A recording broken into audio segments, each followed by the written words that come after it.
The ships came to the Guadalquivir loaded low in the water, not with soldiers or explorers, with silver, bar after bar, stamped at the Potosi mint in the Andes, carried overland to Portobello, loaded onto galleons, crossed the Atlantic, and finally moved upriver to Seville. By 1580, this had been happening for decades, and Seville, more than any city in Europe, felt what that meant. The Casa de la Contratación, the House of Trade, sat near the riverbank. Every chest of registered silver passed through its records. Clerks weighed, counted, and noted each arrival into thick ledger books. The crown took its cut first, the rest moved into the city. What happened next was not dramatic, it was gradual, and that made it harder to see. Prices had been climbing across Castile since roughly the 1520s.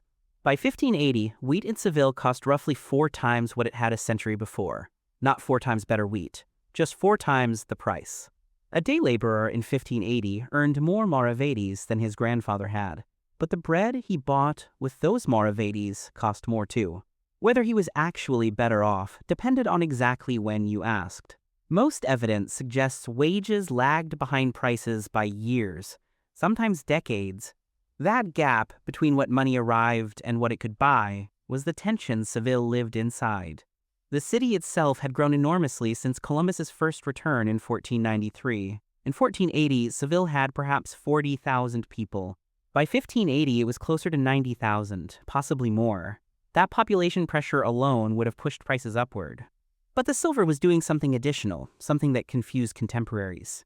More money was circulating, but the goods it chased hadn't multiplied at the same rate. A Spanish friar named Tomás de Mercado tried to explain this in print in 1569. He wrote about merchants and money with unusual clarity for his era.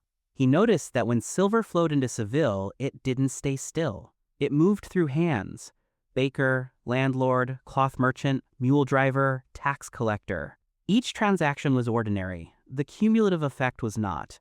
What he was describing, without the vocabulary for it yet, was something like monetary inflation. The word didn't exist in that form, but the experience did. On a street near the Cathedral in 1580, a morning looked something like this. The market near the Arenal district opened before full light. Vendors from the surrounding countryside had arrived the night before. They brought eggs, oil, salt fish, rough bread, and live chickens. Prices were set by custom, by season, and by what the market would bear. City officials, called files ejecutores, were supposed to regulate weights and prices. In practice, enforcement was inconsistent, and complaint was common. A household buying provisions for the week faced prices that had shifted since the last time they'd bought. Not dramatically. A few maravedís more for a measure of oil. But across a year, across a family, it added up in ways people noticed and resented. The people most exposed to rising prices were the ones with fixed incomes. A cathedral canon receiving a set annual stipend in maravedís found that same sum bought less olive oil every passing year.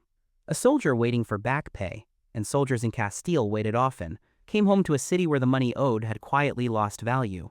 The crown itself was not immune to this problem.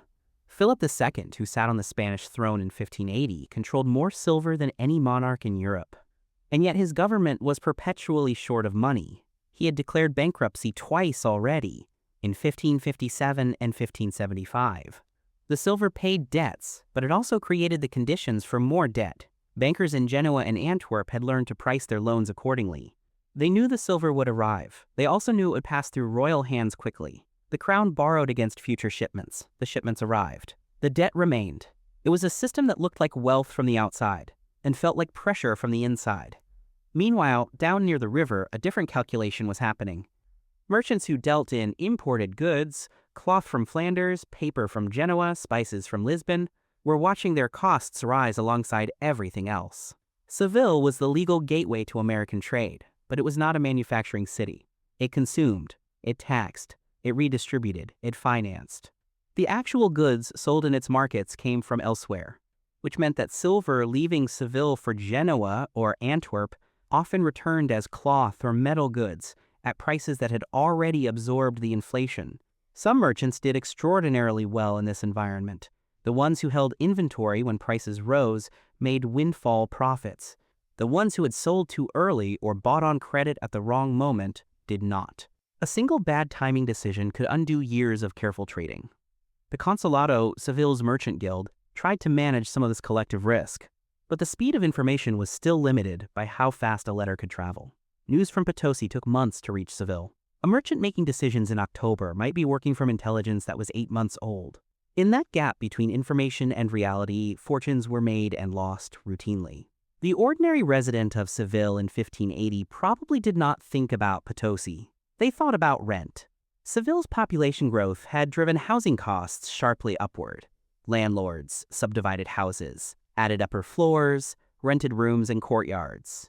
A working family might share a single room off a central patio, with several other families using the same well and the same cooking fire.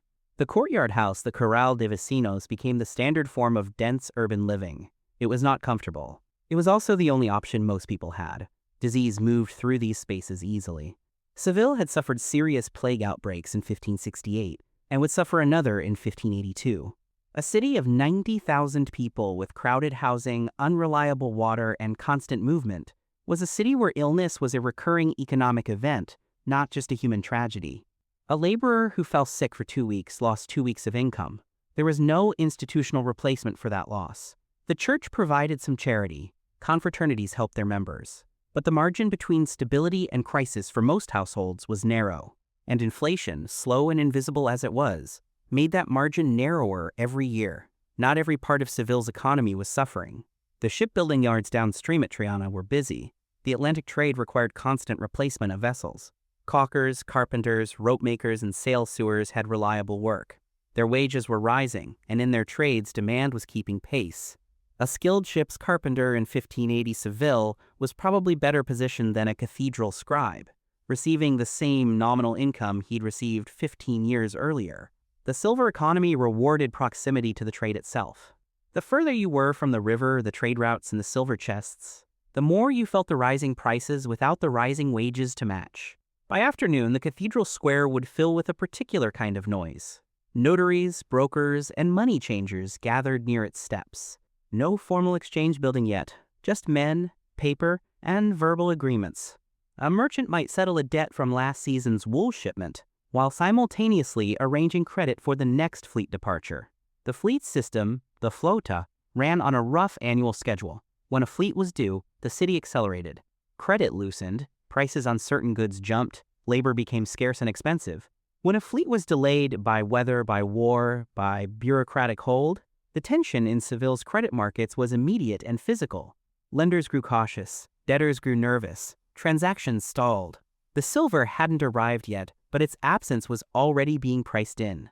This sensitivity to the fleet's movement was unique to Seville. No other city in Europe sat at exactly this hinge point between American extraction and European circulation. It made Seville wealthy in ways that were visible and measurable. It also made Seville fragile in ways that were easy to ignore during good years.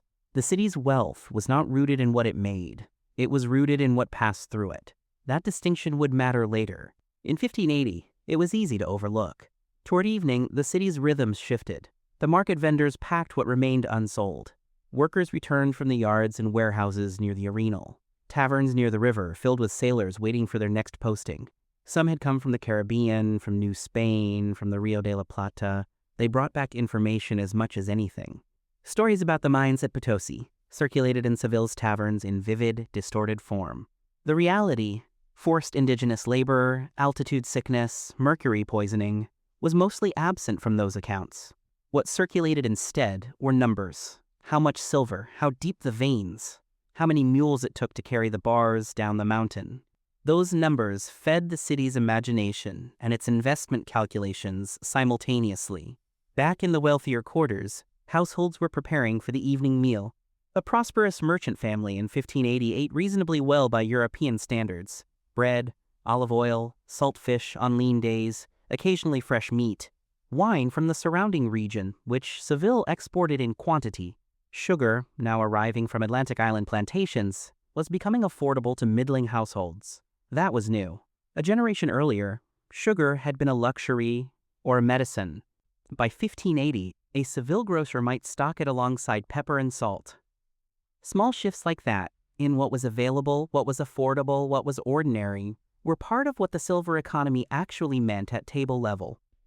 History sometimes measures inflation in index numbers and wage series. The people living it measured it in whether the bread was the same price as last month.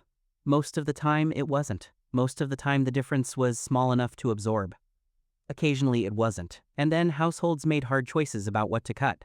A Spanish economist named Martín de Azpilicueta had written in 1556 that money's value depended on its abundance. Where money was plentiful, he argued, prices rose. Where it was scarce, they fell. It sounds obvious now. At the time, it was a careful and contested observation. The mechanism linking American silver to Castilian bread prices was not self-evident to people living inside it. They saw the prices. They felt the pressure. The chain connecting Potosi mines to a Seville market stall required a kind of abstraction that most people had no reason to perform. What they knew was simpler and more immediate. Things cost more than they used to. Work paid more than it used to. Whether those two facts balanced out depended entirely on who you were and where exactly you stood in a city built on silver it did not mine. As with much of this period, the surviving records reflect the literate and the propertied more than the laborer, the tenant, or the sailor waiting for back wages. The numbers historians use, price series, wage data, fleet records, are real, but they are also incomplete in ways worth keeping in mind. What Seville looked like in 1580 was a city at its peak of relevance. What it felt like, from inside, was probably more complicated than that.